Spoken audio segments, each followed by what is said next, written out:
જય હિન્દ વિદ્યાર્થી મિત્રો, શુભ શરૂઆત। આજના લેક્ચરની પ્રશ્ન આપણો ચાલી રહ્યો છે અર્થશાસ્ત્ર અંગેના ભારતીય ચિંતનની માહિતી આપો। અર્થશાસ્ત્ર અંગેના ભારતીય ચિંતનની માહિતી આપો કે આપણું ભારતીય અર્થતંત્ર જે છે એ જે કઈ રીતનું ચિંતન કરી રહ્યું છે એનું આપણે આ અર્થશાસ્ત્રની અંદર માહિતી આપવાની છે। અને વિદ્યાર્થી મિત્રો આ ખાસ યાદ રાખજો, આ બધી જ માહિતી આપણા ભારતની જે છે એ આજથી વર્ષો પહેલા બનેલા ગ્રંથોમાં પ્રદર્શિત થાય છે।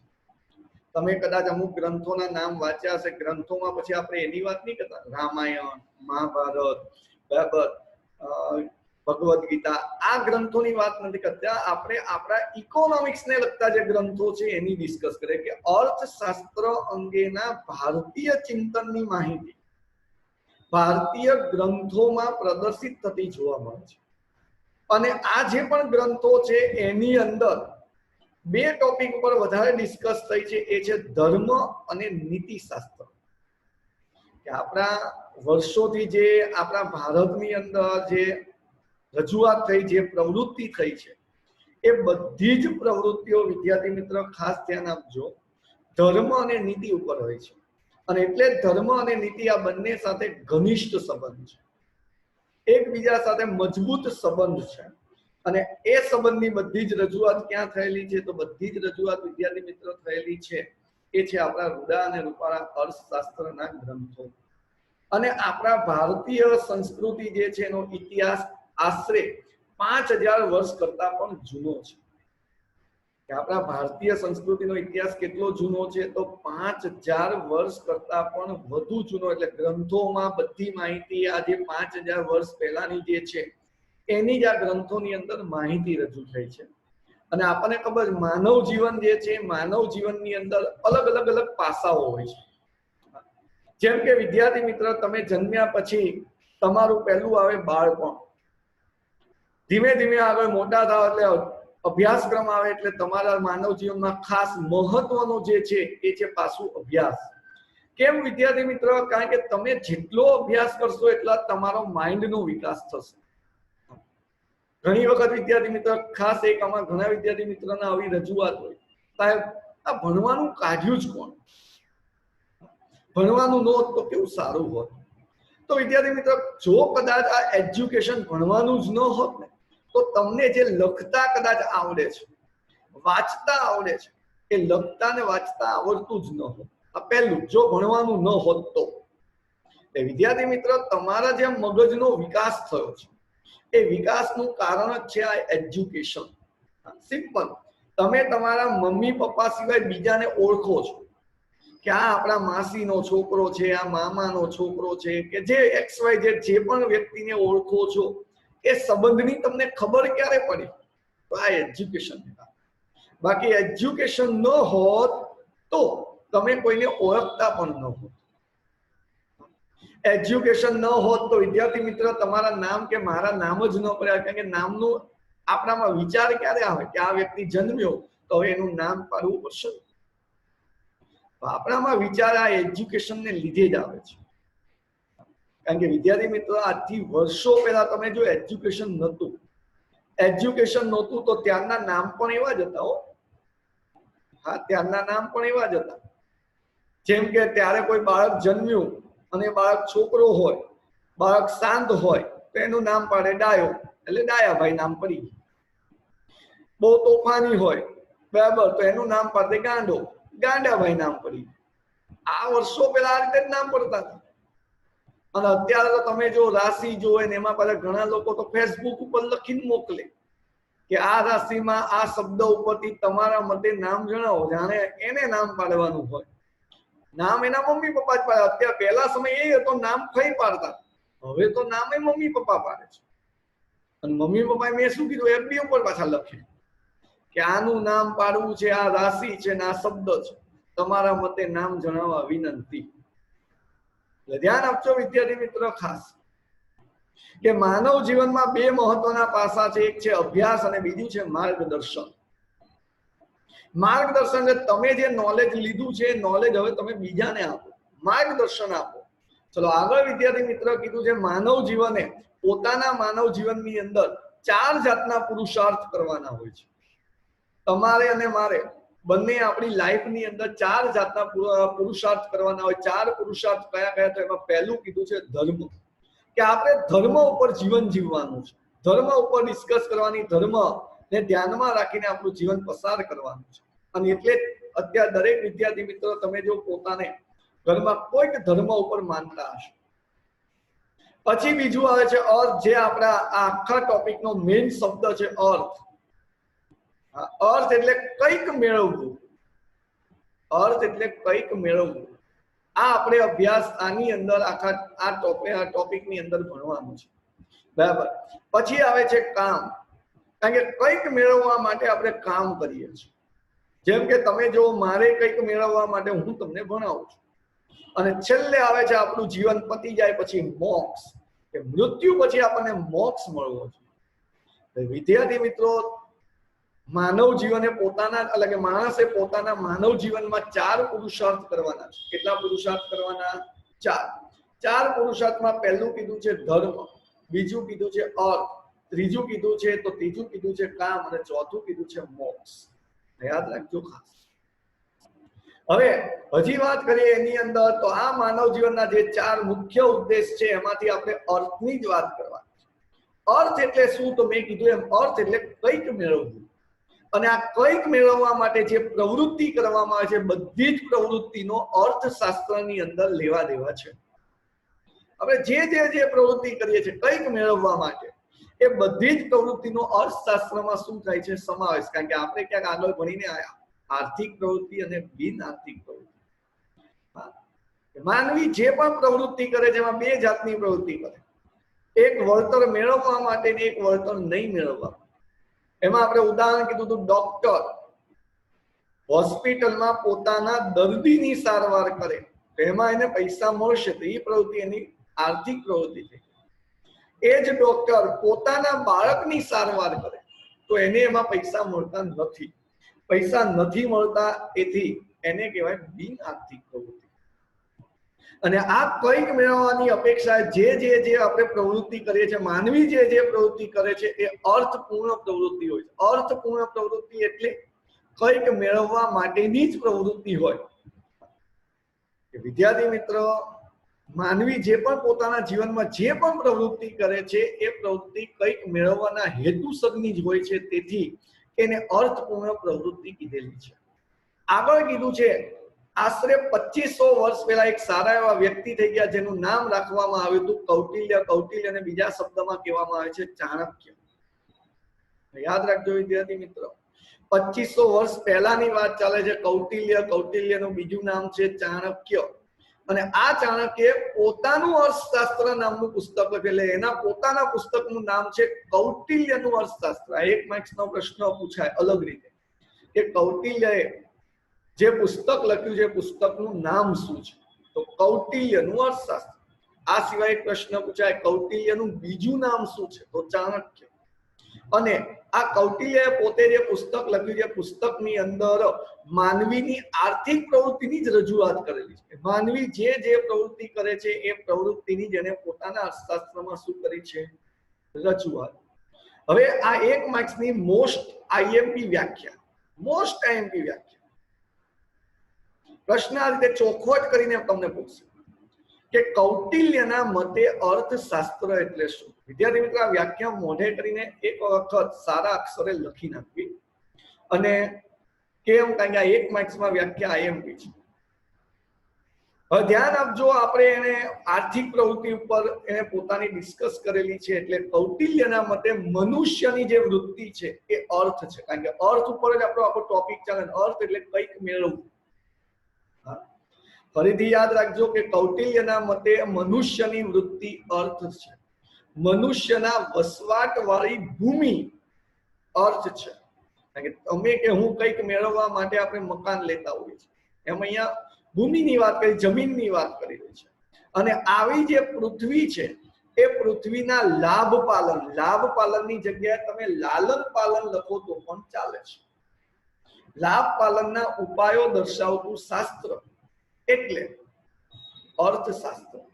ફરીથી 1 માર્ક્સની આ વ્યાખ્યા કે કૌટિલ્યના મતે તો મનુષ્યની વૃત્તિ અર્થ છે, મનુષ્યના વસવાટવાળી ભૂમિ અર્થ છે, અને આ પૃથ્વીના લાભ પાલનના ઉપાયો દર્શાવતું શાસ્ત્ર એટલે અર્થશાસ્ત્ર. એટલે આ વિદ્યાર્થી મિત્ર ભારતીય એટલે કે અર્થશાસ્ત્રની અંદર ભારતીય ચિંતનની બધી માહિતીઓ રજૂ કરી છે અને આ 4 પુરુષાર્થમાં અર્થ ઉપર જ એને ડિસ્કસ કરેલી છે. અને આપણે હજી પણ જોઈ શકીએ છીએ કે આ જે ચિંતન ભારતીય અર્થતંત્રનું થયું છે અર્થશાસ્ત્રની અંદર, એમાં માનવ કલ્યાણ ની જ રજૂઆત થઈ છે અને માનવ કલ્યાણને પૂરેપૂરું ધ્યાનમાં લીધું છે. અને માનવ કલ્યાણ માટે માનવી શું કરે છે તો પ્રવૃત્તિ, અને એટલે જ આ આર્થિક પ્રવૃત્તિને આખા અર્થશાસ્ત્રમાં કેન્દ્ર સ્થાને રાખ્યું છે. યાદ રાખજો ખાસ કે આખા અર્થશાસ્ત્રની અંદર આર્થિક પ્રવૃત્તિને કેન્દ્ર સ્થાને રાખ્યું છે અને એને ધ્યાનમાં રાખીને જ માનવ કઈક કલ્યાણનું કામ કરે છે, કઈક કલ્યાણનું કામ કરે છે. ચલો, આ સિવાય કૌટિલ્ય જે પોતાનું અર્થશાસ્ત્ર રજૂ કર્યું છે વાસ્તવમાં અર્થનીતિ શાસ્ત્ર છે. આ યાદ રાખજો, 1 માર્ક્સનો આ પણ પ્રશ્ન કે કૌટિલ્યનું અર્થશાસ્ત્ર ને બીજા કયા નામથી ઓળખવામાં આવે છે તો અર્થનીતિ શાસ્ત્ર તરીકે એને ઓળખવામાં આવે. એનું બીજું નામ કૌટિલ્યના અર્થશાસ્ત્રને બીજા કયા નામથી ઓળખવામાં આવે છે તો અર્થનીતિ શાસ્ત્ર. આગળ કીધું છે કૌટિલ્યના મોટા ભાગના આર્થિક વિચારો જે છે કે આર્થિક વિચારોમાં એને જાહેર અને સામૂહિક વર્તનવાળી જે આર્થિક પ્રવૃત્તિ છે એનો જ એને અભ્યાસ કરેલો છે. આપણે આમ તો વાત કરી કે કૌટિલ્યએ પોતાના અર્થશાસ્ત્રમાં આર્થિક પ્રવૃત્તિને ધ્યાનમાં રાખીને જ રજૂઆત કરી છે. અને આ જે આર્થિક પ્રવૃત્તિ છે એ આર્થિક પ્રવૃત્તિ કઈ તો જાહેર અને સામૂહિક વર્તનવાળી. સામૂહિક એટલે બધા લોકો ભેગા મળીને જે આર્થિક પ્રવૃત્તિ કરે છે તે, અને પાછી જાહેર એટલે બધાને ખબર પડે એવી જ બધી પ્રવૃત્તિઓ આ કૌટિલ્યએ પોતાના અર્થશાસ્ત્રમાં કેન્દ્ર સ્થાને મૂકેલી છે. આ સિવાય વિદ્યાર્થી મિત્રો આ પ્રશ્નનો હવે આમ તો જોઈએ તો છેલ્લો મુદ્દો આ કૌટિલ્યનો છે. કૌટિલ્યના વિદ્યાર્થી મિત્રો ટોટલ કેટલા મુદ્દા થયા? ટોટલ ત્યાં 2 આગળ હમણાં કીધા. પહેલું જ કે 2500 વર્ષ પહેલા વાળો મુદ્દો, પછી એની વ્યાખ્યા, પછી માનવ કલ્યાણની સમગ્રતાને ધ્યાનમાં રાખીને જેને આર્થિક પ્રવૃત્તિને કેન્દ્ર સ્થાને લીધી, એટલે જ આ સમગ્ર માનવ કલ્યાણને ધ્યાનમાં રાખવામાં આવ્યું છે.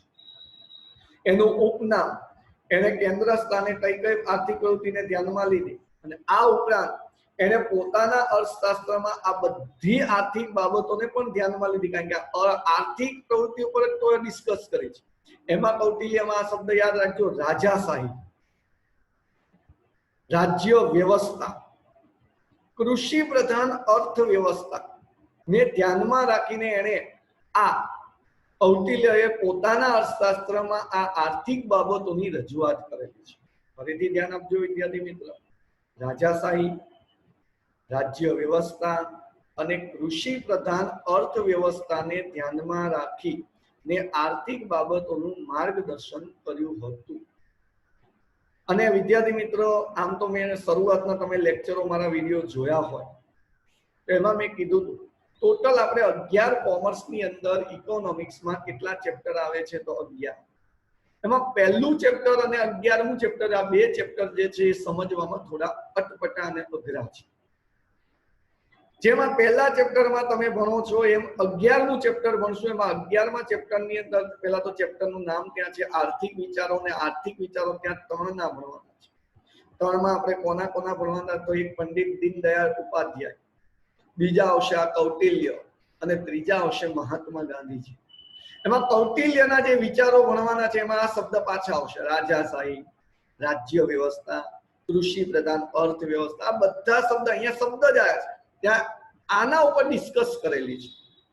ચલો વિદ્યાર્થી મિત્રો વાંચી નાખો શાંતિથી એક વખત, પછી આગળ નવો પ્રશ્ન જોઈએ છે. ટોટલ આટલું યાદ રાખવાનું કે કૌટિલ્યના 6 મુદ્દા થયા છે, કારણ કે આપણને કૌટિલ્ય ઉપર પણ ટૂંક નોંધ પૂછે. 6 મુદ્દા વિદ્યાર્થી મિત્રો કૌટિલ્યના થયા છે આ પ્રશ્નની અંદર. બરાબર, શાંતિથી વાંચી નાખો. પછી આગળ હજી વિદ્યાર્થી મિત્રો વધીએ છીએ, આગળ હજી આમાં વધીએ છીએ.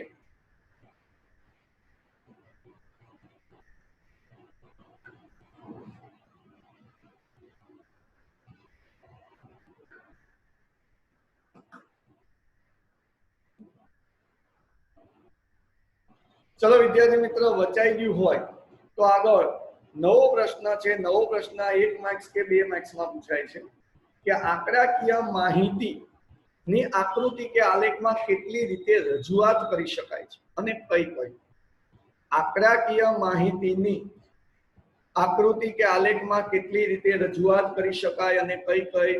અને આપણે આ ચેપ્ટરની અંદર 3 આલેખ શીખવાના, એટલે આકૃતિ કે આલેખમાં આંકડાકીય માહિતી 3 રીતે રજૂઆત કરી શકાય. કેટલી રીતે રજૂઆત કરી શકાય? 3 રીત. 3 રીત કઈ કઈ? તો એમાં પહેલી રીત આપણને આપેલી છે સ્તંભ આલેખ, બીજી કીધી છે પાસ પાસેનો સ્તંભ આલેખ, ત્રીજી કીધી છે વૃત્તાંશ આલેખ. વિદ્યાર્થી મિત્રો, ટોટલ આપણને અહીંયા આંકડાકીય માહિતી રજૂઆત કરવા માટે આકૃતિ કે આલેખ કેટલા પ્રકારના શીખવાના? તો 3. સ્તંભ આલેખ, પાસ પાસેનો સ્તંભ આલેખ અને વૃત્તાંશ આલેખ. વિદ્યાર્થી મિત્રો, આ 3 આલેખના જે નામ છે એ નામ આપણે આ ચેપ્ટરમાં એના શીખવાના છે. શીખ્યા પછી વિદ્યાર્થી મિત્રો એક ખાસ આપણે તકેદારી રાખવાની છે કે આ જ ચેપ્ટરમાં આપણે 3 આલેખ શીખીશું અને આ જ 3 આલેખ આપણે 12મા ધોરણમાં ફરીથી રિપીટ થશે. અને 12મા ધોરણમાં 3 આલેખ સિવાય બીજા 2 આલેખ નવા શીખવાના. ટોટલ 12માં આપણે 5 આલેખ શીખવાના. કેટલા આલેખ શીખવાના વિદ્યાર્થી મિત્રો? 5. 5માંથી આપણે 11માં તો 3 આવી જ જાય છે. હજી 2 નવા જે છે 12માં આવશે. અને 12મા ધોરણની અંદર આજે 5 આલેખ છે. 5 આલેખ માંથી એક ફરજિયાત 5 માર્ક્સમાં આવે છે. 3 નામ 1 માર્ક્સમાં પ્રશ્ન પૂછ્યા. આંકડાકીય માહિતીની આકૃતિ કે આલેખમાં કેટલી રીતે રજૂઆત કરી શકાય? તો 3 રીત. 3 કઈ કઈ? તો 3 આલેખના નામ સ્તંભાલેખ, પાસ પાસેનો સ્તંભાલેખ અને વૃત્તાંશ આલેખ. વિદ્યાર્થી મિત્રો, આ તો પ્રશ્ન એકદમ ઈઝી છે. આગળ હવે નવો પ્રશ્ન જોઈએ છે. નવા પ્રશ્નની અંદર તો નવા પ્રશ્નમાં આપણને નાનો એવો પ્રશ્ન આપ્યો છે કે આર્થિક સિદ્ધાંતોમાં, એટલે કે આર્થિક અભ્યાસોમાં સિદ્ધાંત કે માહિતીની રજૂઆત કેટલી રીતે થાય છે? આ પ્રશ્ન યાદ રાખજો કે આર્થિક અભ્યાસોમાં સિદ્ધાંત કે માહિતીની રજૂઆત કેટલી રીતે થાય છે. તો યાદ રાખજો, એમાં આપણને કીધું છે 3 રીત. કે આર્થિક અભ્યાસોમાં સિદ્ધાંત કે માહિતીની રજૂઆત 3 રીતે થાય છે. 3 રીતમાં તો પહેલું જ આપણને કીધું છે એ છે વર્ણનાત્મક રીતે, એટલે કે ભાષા દ્વારા વર્ણનાત્મક રીતે. કે આપણે કોઈ ભાષા જે છે એ ભાષાને વર્ણનાત્મક રીતે રજૂ કરવી છે, વર્ણન સ્વરૂપે રજૂ કરવી છે. તો એ રીતે આપણે એકની એક માહિતી 3 રીતે રજૂઆત કરી શકાય. એક ભાષા દ્વારા, બીજી છે એ છે આકૃતિ કે આંકડાકીય માહિતી દ્વારા, અને ત્રીજી જે છે એ છે આકૃતિ કે આલેખ દ્વારા. ભાષા દ્વારા કઈ રીતે? તો આપણે એક જ માહિતીનું ઉદાહરણ 3 રીતે અલગ અલગ સમજીએ છીએ. પહેલું કીધું છે આપણે આગળ 3જા ચેપ્ટરમાં ભણવામાં આવશે. 3જા ચેપ્ટરમાં ભણવામાં આવશે કે કોઈ પણ વસ્તુની જ્યારે કિંમત વધે, કે કોઈ પણ વસ્તુની કિંમત વધે ત્યારે હંમેશા એ વસ્તુની માંગ શું થાય? ઘટે. કોઈ પણ વસ્તુની જ્યારે કિંમત વધે ત્યારે એ વસ્તુની માંગ શું થાય? ઘટે. આમ કિંમત અને માંગ વચ્ચે વ્યસ્ત સંબંધ છે. હું આજે બોલ્યો તો એ ભાષા ઉપર વર્ણનાત્મક રીતે રજૂઆત કરી. એટલે અંદર કીધું છે કે આર્થિક અભ્યાસોમાં સિદ્ધાંત કે બાબતોની સૌપ્રથમ રજૂઆત ભાષા દ્વારા વર્ણનાત્મક રીતે કરી શકાય. હવે એમાં આપણને ઉદાહરણ આપ્યું છે. જેમ કે માંગના નિયમમાં આપણે કહી શકાય, આપણે 3જા ચેપ્ટરમાં આવશે ભણવાનું, કારણ કે 3જા ચેપ્ટરનું નામ જ છે માંગ. કે વસ્તુની કિંમત ઘટતા, કિંમત ઘટી તો આપણને જનરલી ખબર છે માંગ શું થાય? વધે એટલે વિસ્તરણ થાય છે. માંગમાં શું થાય છે? વિસ્તરણ. આ જે બોલ્યા એ આપણે વર્ણન કર્યું કહેવાય. આ જ વસ્તુ હવે બીજો ટોપિક આપણને કીધેલો છે આંકડા. આંકડા દ્વારા વિદ્યાર્થી મિત્ર તો તમે ચોપડીની અંદર જોઈ શકશો કે ધારો કે કિંમત ઘટે છે, કે પહેલા 25 રૂપિયા હતી તો સામે માંગ 5 જ હતી. પછી કિંમત 20 થઈ તો માંગ તમે જો 10 થઈ. માંગ વધતી જાય છે. પછી તમે જો 15 થઈ તો માંગ 15 થઈ. કિંમત પાછી 10 થઈ તો પાછી માંગ તમે જો 20 થઈ. બરાબર. કિંમત પાછી 5 થઈ તો માંગ 25 થઈ. જેમ કિંમત ઘટે છે એમ માંગ વધે છે. એટલે તમે જો પહેલું ખાનું કિંમત અને બીજું ખાનું માંગ. કિંમતમાં આપણે 25, 20, 15, 10, 5. કિંમત ઘટે છે તો સામે માંગ શું થાય? વધે. 5, 10, 15, 20, 25. આ આંકડા દ્વારા રજૂઆત કરો. એ જ આંકડાને આપણે 3જા શબ્દમાં રજૂઆત કરી શકાય આકૃતિ દ્વારા. એ પણ તમે જો વિદ્યાર્થી મિત્રો ચોપડીમાં આકૃતિ દોરેલી છે કે એમાં આકૃતિમાં 2 ધરી હશે, x ધરી અને y ધરી. એમાં x ધરી ઉપર તો x ધરી ઉપર આપણને માંગ લખેલી હશે અને y ધરી ઉપર કિંમત લખેલી હશે. આ માંગ અને કિંમત દ્વારા વિદ્યાર્થી મિત્રો આપણને એક આકૃતિ દોરેલી હશે. આકૃતિ તમે જો ઉપરની બાજુ હશે, ઉપરની બાજુ ક્યાં તો તમે જોશો તો આકૃતિની અંદર ડાબી બાજુ, ડાબો હાથ ને જમણો હાથ, એમાં ડાબી બાજુ ઉપર બાજુ હશે અને આવતી ક્યાં હશે તો જમણી બાજુ નીચે તરફ આવતી હશે, આમ ખસતી હશે, જમણી બાજુ આમ ખસતી હશે. તમે જો એનો ઢાળ એવો હશે કે ડાબી બાજુ ઉપર તરફથી, જમણી બાજુ નીચે તરફ ખસે, બરાબર. જેમ આપણે ઉપરથી સીડી કેમ ઉતરતા હોઈએ નીચે, એ રીતનો ઢાળ. અને આ જે ઢાળ દર્શાવે છે એ ઢાળ પણ આવું જ દર્શાવે છે કે કિંમત ઘટે છે, એના લીધે માંગ વધે છે. કારણ કે તમે જો માંગ એ રીતે વધતી હશે, આમ એક્સ ધરી બાજુ જતી હશે, વધતી હશે, સામે કિંમત તો નીચે બાજુ આવતી હશે, ઝીરો બાજુ. આ ત્રણ રીતે એકની એક માહિતી છે કે કિંમત ઘટે છે તો માંગ વિસ્તરણ થાય, વધે છે. તો આપણે શબ્દમાં લખીએ એટલે વર્ણનાત્મક રીતે, આંકડામાં કોષ્ટક બનાવ્યું એટલે આંકડાના રીતે, અને છેલ્લે મેં કીધું આકૃતિ દ્વારા, તો આકૃતિ રીતે. આ આંકડા દ્વારા અને આકૃતિ રીતે બંને કોષ્ટક ચોપડીમાં આપણને આપેલા છે, દોરેલા છે, ત્યાંથી જોઈ લેવું વિદ્યાર્થી મિત્રો. ચલો વાંચી નાખો, પછી આગળ હજી નવો પ્રશ્ન જોઈએ છે.